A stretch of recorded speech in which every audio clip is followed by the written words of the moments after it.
Did you know there was a time when people in South America didn't even have the right to be called a human being? The place I'm in right now, Salamanca in Spain, changed all of that, and we're going to be looking at the significance of this place and what it's really known for.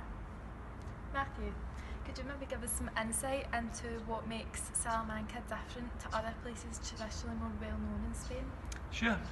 Well, we're in Salamanca, which is not far north of Madrid, and it was here in the 16th century that a discussion took place around about what makes humans humans. It might seem like a bit of a strange thing to our modern ears, but at the time it was an extremely pertinent question. In the context of the Spanish conquest of South America, many Spaniards that were going there were seeing these these indigenous people as fair game for slaves, for just to kill at a moment's notice. There was a Dominican order here down at the Church of San Esteban, and it was there that a man called Bartolome de las Casas made the argument that in fact these indigenous peoples were as much humans as we are today. He stated that they were made in the image and likeness of God, just like ourselves, and therefore had to be treated with the dignity that you would anybody else. So do you think it's important for someone to have this dignity as a human being? Do you feel like it's a right to be called a human being in that sense? Yeah, absolutely. The UN Convention on Human Rights, in fact, takes as its basis some of the arguments that were made here almost 400 years ago.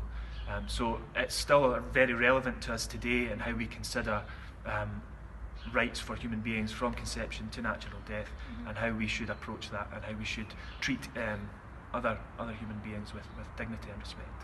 Great. So obviously in the world there's different species, different animals. What sets humans apart from different things around us, do you think? Well, I think it's quite common nowadays to see on the telly the wildlife documentaries where they sort of quite like to give animals human characteristics and things like that. Aristotle, 2,500 years ago, made the famous claim that human beings are nothing but rational animals. And I think that's probably fair enough. I think you can take that as a basis, but I think we would maybe say that there's something more there, absolutely. We've looked in class this week a little bit about what is it that distinguishes us. Is it ideas of morality? Is it the ability to feel empathy?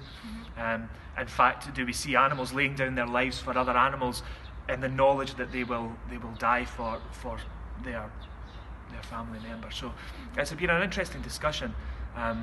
We've focused a little bit about, do we see animals even digging graves, to burying their dead, taking care, having some kind of concept of this not being the be-all and end-all, something that comes afterwards. And I think that really is what distinguishes us in a certain sense.